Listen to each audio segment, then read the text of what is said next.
नमस्कार दोस्तों, स्वागत है आप सबका अनस्टॉपेबल 20 में। मॉर्निंग टी विद राजस्थान जी के नया दिन, नए क्वेश्चंस। अगर आप राजस्थान से संबंधित किसी एग्ज़ाम की तैयारी कर रहे हैं जहाँ पे राजस्थान जीके का वेटेज है, तो ये सेशंस आपके लिए बहुत इंपॉर्टेंट है, जिनमें डेली 10 क्वेश्चन जो है मैं आपसे डिस्कस करता हूँ। 3 क्वेश्चन जो है आपको करने के लिए देता हूँ, जिनके जवाब आपको कमेंट बॉक्स में देने होते हैं। तो सबसे पहले मैं उन क्वेश्चंस पे चलता हूँ जो मैंने कल आपसे पूछे थे, जिनका जवाब आपको देना था। और पहला क्वेश्चन था, बिनोटा राजस्थानी भाषा में किसे कहा जाता है। तो बिनोटा जो है दोस्तों, वो कहा जाता है राजस्थानी भाषा में दूल्हे दुल्हन की जो जूती होती है उसको बिनोटा है वो कहते हैं। मातृकुंडिया मेला किस देवता से संबंधित है। तो किस देवता से संबंधित है, परशुराम जी। और परशुराम जी किसके अवतार थे, तो भगवान विष्णु के। ठीक है, तो ये ध्यान रखिएगा, भगवान विष्णु को समर्पित है। विष्णु अगर ऑप्शन में आता है तो, अदरवाइज परशुराम जी से रिलेटेड है ये। भारतीय संविधान की कौन सी अनुसूची पंचायत की शक्तियों से संबंधित है। तो इसका जो आंसर होगा, भारतीय संविधान की 11वीं अनुसूची जो है दोस्तों, वो पंचायत की शक्तियों से, उनकी पावर से रिलेटेड है। तो ये तो हो गए आज के क्वेश्चन। और अब हम सब चलते हैं उन क्वेश्चन की तरफ जिनके बारे में हमें डिटेल में डिस्कशन है वो करना है। और पहला क्वेश्चन है हमारा, घुड़ला नृत्य कब किया जाता है। चैत्र कृष्णा अष्टमी, श्रावण शुक्ला अष्टमी, माघ शुक्ला अष्टमी या हरियाली अमावस्या को। ये 4 ऑप्शन है अपने पास। देखिए, सबसे पहले तो मैं बात करता हूँ घुड़ला नृत्य होता क्या है और ये कहाँ किया जाता है। ये बहुत इंपॉर्टेंट है, कई बार एग्जाम में है वो पूछा गया है। घुड़ला नृत्य क्या होता है, घुड़ला नृत्य में क्या होता है, महिलाएं जो है अपने सर पे छिद्र वाले मटके रख के, उनमें दीपक रख के जो है ये नृत्य करती है, एक एज ए घूमर की तरह, है ना। और ये किया किया कहाँ जाता है, तो मारवाड़ क्षेत्र में ये किया जाता है, जोधपुर साइड है ना, ये ज़्यादा प्रचलित है। घुड़ला नृत्य यहाँ किया जाता है। अब अगर इसकी थोड़ी सी हिस्ट्री की अगर मैं बात करूँ घुड़ला नृत्य की, तो घुड़ेल गेवर खां जो है एक अत्याचारी था, जिससे जो राव सातल है, उन्होंने इसे मुक्ति है वो दिलाई थी, और उसी के उपलक्ष्य में ये किया जाता है। किया कब जाता है ये हमें पूछा है, तो ये चैत्र कृष्णा अष्टमी को जो है ये नृत्य है वो स्टार्ट होता है। तो ऑप्शन ए यहाँ पे मेरा करेक्ट है, चैत्र कृष्णा अष्टमी। चलिए नेक्स्ट क्वेश्चन की तरफ हम मूव करते हैं। राजस्थान में बीहड़ भूमि का सर्वाधिक विस्तार किस जिले में है। बीकानेर, भरतपुर, धौलपुर या बूंदी।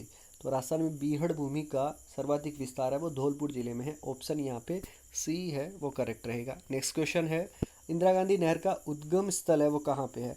इंपॉर्टेंट क्वेश्चन है, और इंदिरा गांधी नहर से जो भी क्वेश्चन आता है, क्योंकि राजस्थान की मरुगंगा या राजस्थान की श्रवण रेखा, इसको कहा जाता है इंदिरा गांधी नहर को। अच्छा, अब ये निकलती कहाँ से है, तो ये हरिके बैराज से निकलती है। ये हरिके बैराज कहाँ पे है, सतलज और व्यास नदियों के संगम में, पंजाब में है। पंजाब और राजस्थान में ये होती है। राजस्थान में हनुमानगढ़ में प्रवेश करती है ये, और पंजाब में है वो 170 किलोमीटर तक बहती है। तो वहाँ पे इसको कहा जाता है राजस्थान फीडर के नाम से जाना जाता है। ठीक है, तो इंदिरा गांधी नहर का उद्गम स्थल हो गया ऑप्शन सी, हरिके बैराज से। ठीक है, हरिके बैराज है कहाँ पे, सतलज और व्यास नदियों के संगम पे। चलिए नेक्स्ट क्वेश्चन की तरफ मूव करते हैं हम। और फोर्थ क्वेश्चन है हमारा, राव जैसल ने जैसलमेर कब बसाया था। ठीक है, 4 ऑप्शन है, 1155, 1123, 1056 या 1234।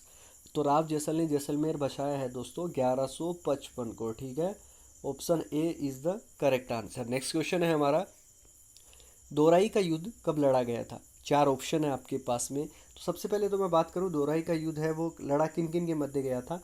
तो ये औरंगजेब और दारा शिकोह के मध्य उत्तराधिकार का संघर्ष हुआ था। दोराई पड़ता कहाँ पे है, इंपॉर्टेंट है, ध्यान रखिएगा। जब भी कोई जगह से संबंधित युद्ध होता है तो वर्तमान में वो कहाँ पर है, ये भी आप ध्यान रखेंगे। ये अजमेर के निकट पड़ता है दोराई।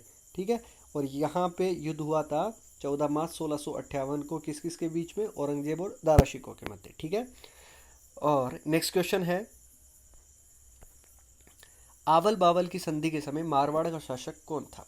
आवल बावल की संधि, सबसे पहले तो ये जान लेते हैं आवल बावल की संधि है वो थी क्या। तो आवल बावल की संधि में देखिए, राव जोधा जो थे ना, ऑप्शन सी यहाँ पे है वो करेक्ट है। राव जोधा के पिता की जो हत्या है वो कर दी थी राणा कुंभा ने। ठीक है, और उसके बाद में राव जोधा जी जो है वो चले गए थे जोधपुर, उनके डर से कि उनकी भी हत्या ना हो जाए। और वो मंडोर पे अधिकार करना चाहते थे, लेकिन मंडोर पे अधिकार नहीं कर पाए, क्योंकि रावचुंडा को वहाँ से राणा कुंभा ने भेज दिया था। तो उसके उत्तराधिकार के लिए जो वहाँ पे है वो अपना शासन जमाना चाहते थे, लेकिन हो नहीं पाया। तो राणा कुंभा जी की जो दादी थी हंसाबाई, उनके कहने पे राणा कुंभा ने राव जोधा के साथ में जो है आवल बावल की संधि की थी। इसमें क्या हुआ था, आवल बावल की संधि हुई कब थी ये भी आप इम्पोर्टेंट रख लिए, 1453 में हुई थी। और राव जोधा ने अपनी जो पुत्री थी श्रृंगार देवी, उसका विवाह जो है राणा कुंभा के सबसे बड़े पुत्र रायमल के साथ में कर दिया था। और उसके बाद में जो है ये जो शत्रुता थी मेवाड़ और मारवाड़ के बीच में जो है एक बार के लिए ख़त्म हो गई थी। चलिए नेक्स्ट क्वेश्चन की तरफ मूव करते हैं हम। राजस्थान के किस दुर्ग की उत्तर दिशा की खिड़की लाखोटा की बारी कहलाती है? चित्तौड़, कुंभलगढ़, जालोर या सोजत। चार ऑप्शन है। तो देखिए इसका आंसर जो रहेगा दोस्तों वो रहेगा चित्तौड़ दुर्ग, ठीक है, चित्रकूट दुर्ग जिसको भी कहा जाता है। अच्छा, चित्रकूट दुर्ग से रिलेटेड एक दो चीज़ें जो है वो आपको ध्यान में रखनी है। यहाँ पे जब गोहिल वंश की जब नींव डली थी उसके बाद में ये चित्तौड़गढ़ दुर्ग जो है एक किसने जीता था? बप्पा रावल ने। बप्पा रावल ने कब जीता था? 734 में। 734 में जब जीता था तब यहाँ पे शासन किसका था? तो मान मोरी नाम का राजा था जिसको बप्पा रावल ने, जिनका वास्तविक नाम काल बोस था, उनको हरा के बप्पा रावल ने मान मोरी को हरा के और चित्तौड़गढ़ दुर्ग पे कब्जा किया था। ये आपको ध्यान रखना है। तो उसी की उत्तर दिशा की खिड़की है वो लाखोटा की बारी है वो कहलाती है। अच्छा, इसका निर्माण किसने करवाया था? तो चित्रांगद मौर्य ने इसका निर्माण है चित्तौड़ दुर्ग का निर्माण करवाया था। तो इतनी सारी चीज़ें हमें जो है चित्तौड़ दुर्ग से रिलेटेड है वो याद रखनी है। चलिए नेक्स्ट क्वेश्चन की तरफ मूव करते हैं। कोटा प्रजामंडल की स्थापना कब हुई थी? जितने भी प्रजामंडल हैं उनकी स्थापना की डेट और किसने किया था ये आप जरूर याद रखें। इनसे रिलेटेड क्वेश्चन है वो एग्जाम में पूछे जाते हैं। तो 1938 में स्थापना की गई थी कोटा प्रजामंडल की। कई बुक में 1939 भी लिखा होगा लेकिन 1938 जो है वो राइट आंसर है, ठीक है, ये आप ध्यान रखेंगे। नेक्स्ट क्वेश्चन है हमारा, राजस्थान के संदर्भ में पीला पोमचा क्या है? लोक नृत्य, कपड़ा, लोकगीत या चित्रकारी।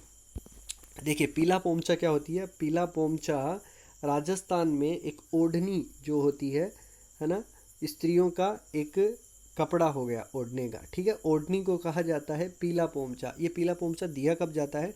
तो जब एक स्त्री को, उसको जब मातृत्व सुख मिलता है यानी कि जब माँ बनती है तो मायके की तरफ से जो है अगर लड़का पैदा होता है तो पीला जो पोमचा है, पीली ओढ़नी जो देने का रिवाज है।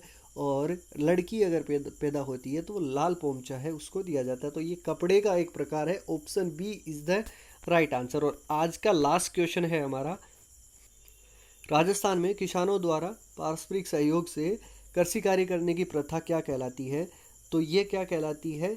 अंगवारो कहलाती है। Option A is the right answer, ठीक है।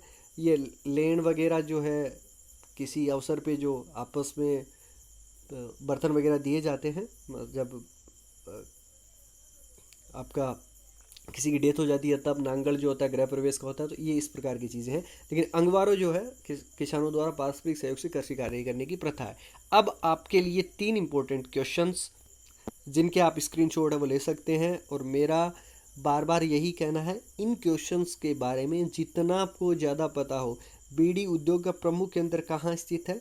तो जहाँ पे स्थित है उस जगह के बारे में जितना आपको पता है, बीड़ी उद्योग के बारे में जितना आपको पता है, बीड़ी कैसे डेवलप होती है, कैसे बनाई जाती है, क्या होता है, सारी चीज़ें आप उसके बारे में लिखें। क्योंकि एक बार लिख दिया आपने, आप नहीं भूलेंगे। उससे रिलेटेड अगर एग्ज़ाम में क्वेश्चंस आते हैं तो फिर आपका जो है वो जाएगा नहीं। चेवड़ क्या है, किसको कहते हैं, तो पूरा उसको डिटेल में लिखें। और गुर्जर प्रतिहार को विदेशी मानने वाले जो मत है वो किसने प्रतिपादित किया था, इसके बारे में भी आप डिटेल में जितना हो सके उतना लिखें। और एक मेरी तरफ से एक विनती, एक रिक्वेस्ट रहती है आपसे कि वीडियो को ज़्यादा से ज़्यादा शेयर कर दिया करें। आपका 2 या 3 मिनट का जो है टाइम लगेगा, इससे ज़्यादा कुछ नहीं है, ताकि किसी के लिए हेल्पफुल भी रह जाएगा और थोड़े से जो सब्सक्राइबर या जो वॉच टाइम है वो हमारा भी हो जाएगा। सो मिलते हैं नेक्स्ट वीडियो में, तब तक अपना ख्याल रखें, घर वालों के साथ सुरक्षित रहें। जय हिंद, जय भारत।